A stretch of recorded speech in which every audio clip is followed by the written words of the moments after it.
Here I'm going to illustrate the concept of inheritance and polymorphism.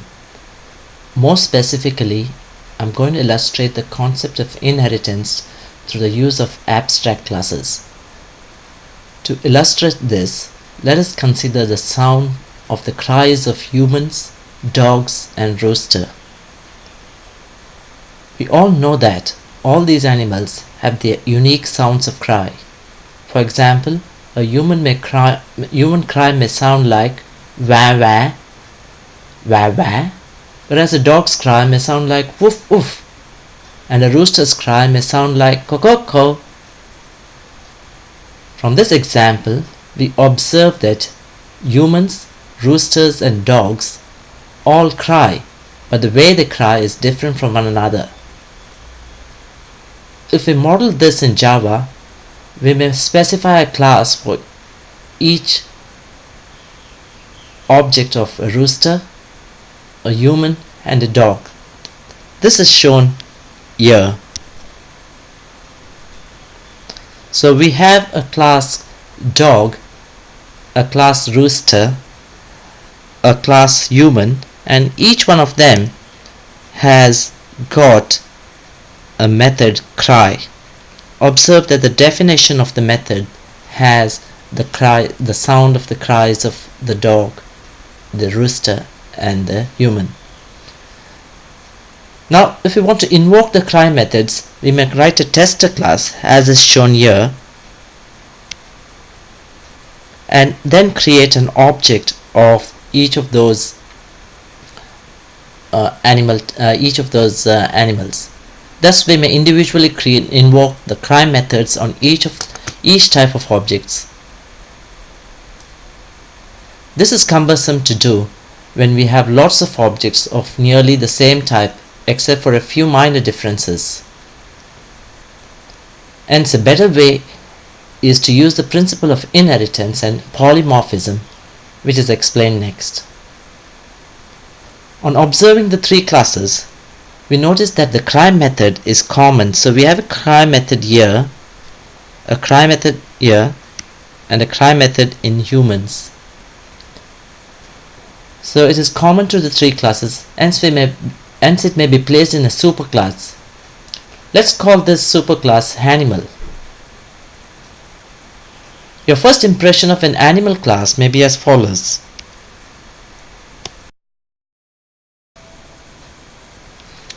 So this may be your first impression of an animal class.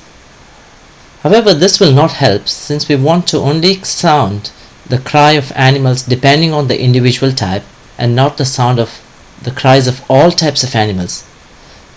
This means that though the animal class requires a cry method, we will not be able to define the cry method because the sounds of the cries depends on the actual type of animals. We may do this by specifying cry as an abstract method. That is, an abstract method specifies that there is a need for a method with a specific signature, but its definition cannot be provided since it is dependent on an actual instance types. Moreover, if a class has at least one abstract method, the class itself is defined as abstract. In Java, this is shown as follows. Observe that the keyword abstract in the method as well as at the class level. An abstract class may have other non-abstract methods, but in our example, we only have one abstract method cry.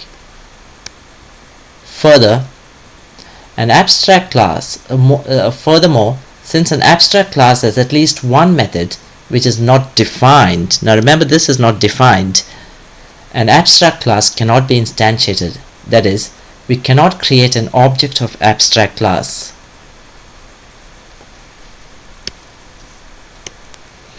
That is, we cannot write a statement such as this because animal class is abstract, and it is abstract because this method cry whose definition is not provided. Only the signature is provided, but the definition is not provided.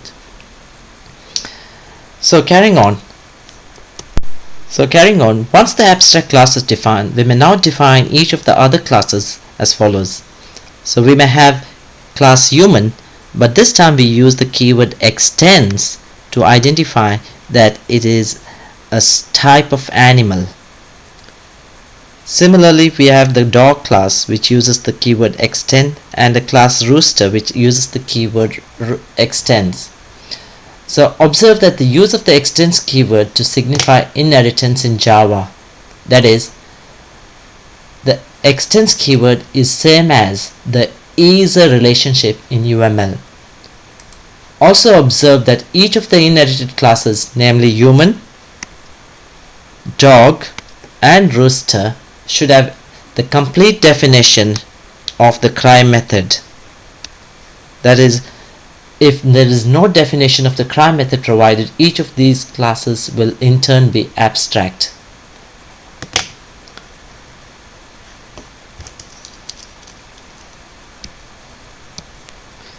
We are now ready to illustrate polymorphism. Polymorphism means the condition of occurring in several different forms. In our example, it means that an animal object may behave in different forms. That is, if it is a human object, then the behavior of cry is different from the behavior of cry from that of a dog. Yet, they are all of animal kind, with cry being a common behavior. In Java, this may be written as follows. Observe that the left-hand side of the equal to operator is of type animal. So, an animal is of type animal, whereas the right-hand side is of type human in the first statement, in this statement, and it's of the type dog in the second statement.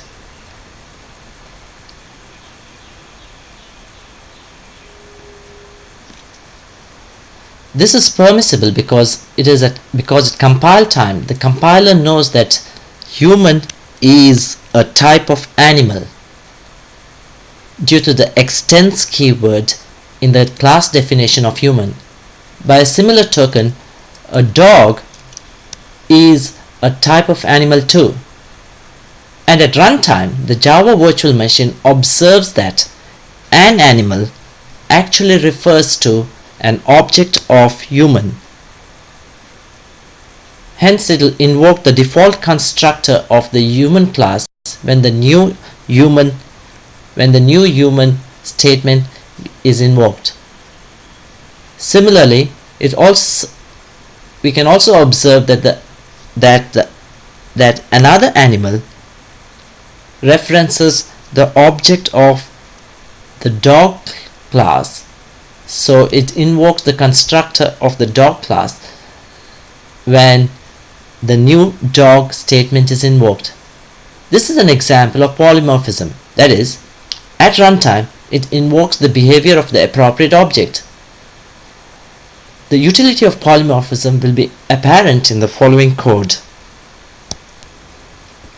Here we have all animals as a reference to an array of animal type. However, the right hand side is made of objects of various animal kind. For example, the first object is of type human, the second object is of type dog, the third object is of type rooster, and the fourth object is of type dog again. Hence, it's easier to use a for loop to invoke the cry method of each of the animals. So in the for loop, each animal is of type, each object is of type animal. So we could write this as animal using the for loop notation, and within that object, when each animal at runtime would invoke the appropriate cry method of the object type. For example, during the first iteration, an animal refers to human, so it will invoke the cry method of the human object. Secondly, second time onwards, when an animal refers to a dog object, and Thus, this invocation will invoke the cry method of the dog class, and so forth.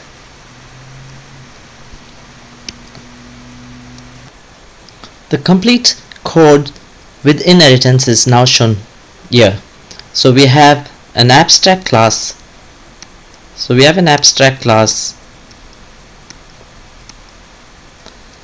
Animal, in which we have an abstract method cry, for which no definition is provided, thus making animal an abstract class. Then we have class human, which extends animal, which is same as the is a relationship in UML. Similarly, we have the dog class and the rooster class, and each of these classes have their concrete definitions for the cry method. And in the tester class, we are now using polymorphic behavior to refer to objects of individual kinds, though the left hand side is of type of a reference to the generic kind. For example, the reference of an animal's reference type is an array of animal and not an array of human or array of dog or array of roosters or array of dogs. So it is an array of animals. But at runtime, the system knows that each of these objects refer to the appropriate type, hence the cry method of the appropriate object gets invoked. Hence the output of this code would be human cries sounds like wah wah. This is because the first object is of type human, the second object is of type dog, the third object is of type rooster, and the fourth object again is of type dog. So that's why this has been repeated. So that is an illustration of polymorphic behavior.